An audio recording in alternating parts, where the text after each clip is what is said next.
गुरु प्यारी परम सत्कार योग सात संगत जी, आप जी सारी संगत को प्यार भरी राधा स्वामी जी। सात संगत जी, आज की साखी मिश्री के प्रसाद के बारे में है, जो हमें डेरा ब्यास में या मेजर सत्संग सेंटरों में मिश्री का प्रसाद मिलता है। उसकी ताकत क्या है, आज हम इस साखी में सुनेंगे। तो साखी शुरू करने से पहले आप जी से विनती की जाती है कि चैनल को सब्सक्राइब जरूर करने। आज की है साखी एक सत्संगी परिवार की है और इस परिवार के सभी सदस्य बहुत सेवा और सिमरन किया करते थे। परिवार के मुखिया और उनकी पत्नी पेशे से डॉक्टर थे और उनकी दो संतानें थी। एक था बेटा जिसकी शादी हो चुकी थी और बेटी छोटी थी। बेटा और बेटी दोनों ही बहुत सेवा और सिमरन किया करते थे। इस पूरे परिवार को बाबा जी पर बहुत अटूट विश्वास था। अब जब लड़की ने पढ़ाई पूरी कर ली तो उसके लिए वह लोग रिश्ता देखने लगे। यह चाहते थे कि कोई अच्छा सत्संगी परिवार मिल जाए तो बेटी की शादी कर देंगे। लेकिन वह कहते हैं ना, शादियां पहले से ही लिखी होती हैं। हम कितनी भी प्लानिंग कर लें, मालिक की प्लानिंग के आगे हमारी प्लानिंग फेल है। तो इन्होंने बहुत से रिश्ते देखे, लेकिन कोई सत्संगी परिवार उन्हें नहीं मिला। फिर इनके एक रिश्तेदार ने इन्हें एक परिवार के बारे में बताया। वह परिवार सत्संगी तो नहीं था, लेकिन बहुत अच्छा परिवार था और भगवान को मानने वाले लोग थे, यानी देवी देवताओं को मानने वाले लोग थे। और लड़का भी पेशे से डॉक्टर था। तो इन्होंने रिश्ते की बात चलाई और दोनों परिवार ने एक दूसरे से मिलकर रिश्ता पक्का कर दिया। अब लड़की को डर था कि वह लोग सत्संगी नहीं हैं, तो कहीं वह मुझे सत्संग सेवा पर जाने से मना ना कर दें। फिर लड़की ने मन ही मन बाबा जी से अरदास की कि बाबा जी, भले ही वह सत्संगी नहीं हैं, लेकिन आप उन्हें अपनी ओर ज़रूर लगा देना, जिससे कि वह मुझे सेवा और सत्संग पर जाने से ना रोकें। कुछ दिन के बाद शादी हो गई और लड़की ने अपने कमरे में बाबा जी का स्वरूप लगा दिया। जब शादी के अगले ही दिन लड़की की सास ने बाबा जी की तस्वीर को देखा तो उसने लड़के को सख्त हिदायत दे दी कि हमारे घरों में इंसानों की पूजा नहीं होती है। हमारे घर में हमने स्पेशल मंदिर बनवाया है, जहाँ पूरा परिवार रोज़ सुबह और शाम को पूजा करता है। और जब हमारे रिश्तेदार घर आएंगे और इस सरदार की तस्वीर देखेंगे तो वह हमारे बारे में क्या सोचेंगे। यह कहते हुए उसने बाबा जी का स्वरूप को वहाँ से उतार दिया और लड़की को कह दिया कि यह तस्वीर वापस अपने मायके में दे आना। यहाँ इस तस्वीर की कोई भी ज़रूरत नहीं है। अब लड़की की नई नई शादी हुई थी, तो उसने भी चुपचाप अपनी सास की बात मान ली और बाबा जी की बड़ी तस्वीर को मायके में भेज दिया और छोटी सी तस्वीर को बेड के साथ टेबल पे रख दिया और टेबल की दराज में बाबा जी की प्रसादी मिश्री का पैकेट भी रख दिया। जैसे कि हम सब अक्सर बाबा जी के प्रसाद के 2 दाने रोज खाते हैं, तो लड़की ने 2 दाने प्रसाद खुद और 2 दाने अपने पति को खिलाने शुरू कर दिए। कुछ दिनों के बाद लड़की की सास ने अपने बेटे को दराज में से प्रसाद निकालकर खाते देखा, तो उसने पूछा, यह क्या है जो तू रोज खाता है? लड़के ने कहा कि पता नहीं मम्मी, यह शायद कहीं का प्रसाद है जो आपकी बहू मुझे रोज देती है और खुद भी खाती है। यह सुनकर सास को बहुत गुस्सा आया और उसने उस लड़की को बुलाया और कहा कि यह क्या, तुम मेरे बेटे के ऊपर टोना टोटका कर रही हो? क्या मिलाया है इस मिश्री में तूने? तो लड़की ने कहा, मम्मी जी, यह हमारे सतगुरु का प्रसाद है, मैं इसे हमेशा खाती हूँ। लड़की की सास ने गुस्से से कहा, यह सब खाना है तो खुद खा, मेरे बेटे को खिलाने की कोई ज़रूरत नहीं। तो यह कहकर सास वहाँ से चली गई। लड़की की सास के ऐसे बर्ताव के कारण इस परिवार के अपने पड़ोस में रहने वाले एक परिवार के लंबे समय से नोकझोंक चल रही थी।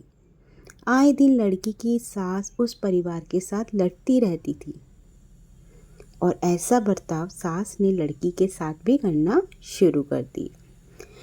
हर समय लड़की को छोटी मोटी बातों पर कुछ ना कुछ सुना देना सास के लिए आम हो गया था। जब लड़की रविवार वाले दिन सत्संग पर जाने लगती है तो सास उसको कोई ना कोई काम दे देती जिससे कि सत्संग पर ना जा सके। एक बार दिल्ली में बाबा जी का भंडारा था तो लड़की के माता पिता ने लड़की और अपने दामाद दोनों को ले जाने के लिए लड़की की सास से बात की तो लड़की की सास मना नहीं कर पाई।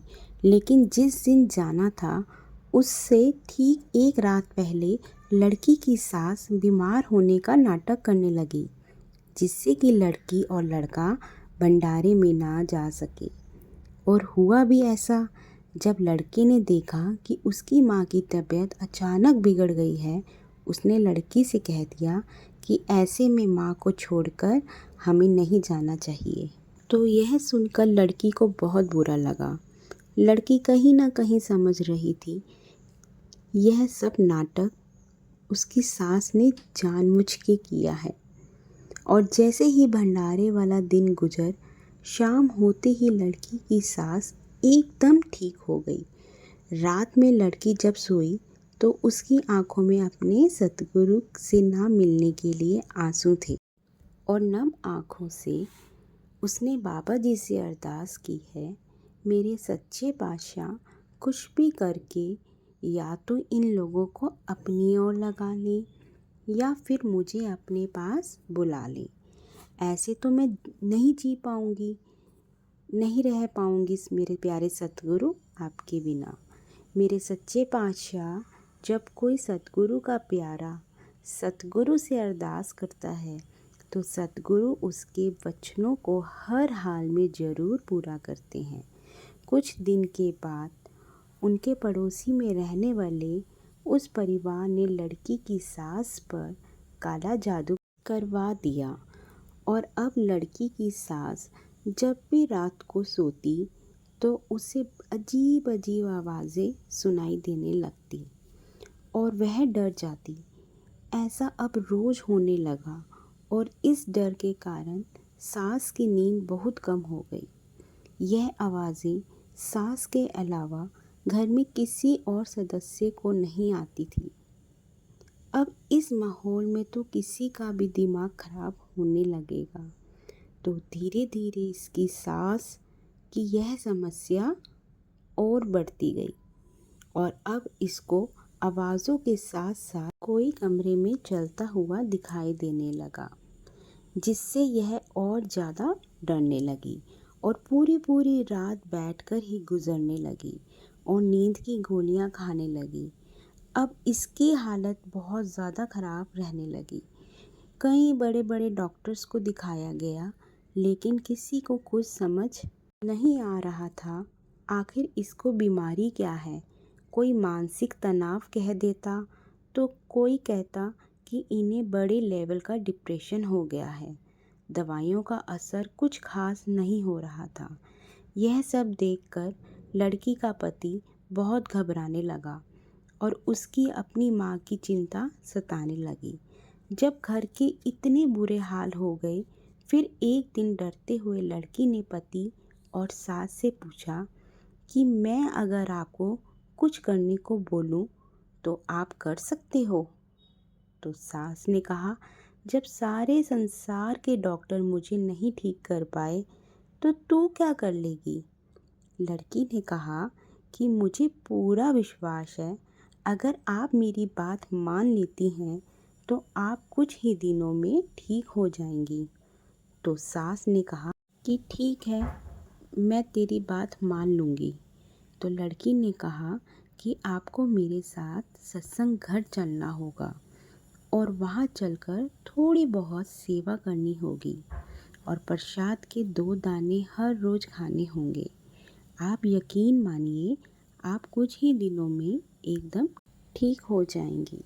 लेकिन आपको यह सब काम निष्काम भाव से और पूरे विश्वास से करना होगा। मन में ज़रा सा भी डाउट नहीं रखना। तो लड़की का पति भी अपनी माँ को समझाने लगा कि जब इतना सब करके देख लिया तो यह भी करके देख लेते हैं। तो लड़की की सास मान गई और लड़की के साथ सत्संग भवन जाने लगी और वहाँ जाकर पौधों को पानी देने की सेवा और साफ सफाई की सेवा करने लगे और हर रोज़ प्रसाद खाने लगे। सेवा करके सास को अपने अंदर खुद ही एक बदलाव दिखाई देने लगा और अब जो उसके घर में आवाज़ आती थी वह सब आनी बंद हो गई। अब तो उसको ना तो नींद की गोली लेने की ज़रूरत पड़ती और ना ही बैठकर रात गुजारने की। उसने खुद ही अपने अंदर काफ़ी सारे बदलाव देखे और अब सास पर सेवा का ऐसा नशा चढ़ गया कि एक दिन लड़की की तबीयत थोड़ी ख़राब थी तो सास अकेले ही सत्संग घर जाकर अकेले ही सेवा करने लगी। यह सब देखकर लड़की बहुत खुश हुई और फिर एक दिन लड़की बाहर से ही कहीं घर पहुंची तो उसने देखा कि बाबा जी की एक बहुत बड़ी फ़ोटो घर के ड्राइंग रूम में दीवार पर लगी हुई दिखी। यह देखकर लड़की बहुत खुश हुई और उसकी आंखों में आंसू आ गए और पीछे से उसकी सास कहने लगी, बहू तेरे सतगुरु वाकई में ही बहुत ताकतवर हैं, बहुत ताकतवर हैं और अब यह फ़ोटो हमेशा यहीं ही लगी रहेगी और हम सब लोग आज से सत्संग घर जाया करेंगे, बाबा जी का सत्संग सुना करेंगे और जो भी भंडारे होंगे वहाँ भी हम बाबा जी को अटेंड करेंगे। तो साथ संगत जी, इस साखी को सुनाते सुनाते मेरी ही आंखें भर आई। तो यह एक सच्ची घटना थी जो आप सभी के साथ शेयर कर दी। अच्छी लगे तो इसको लाइक सब्सक्राइब करें। राधा स्वामी जी।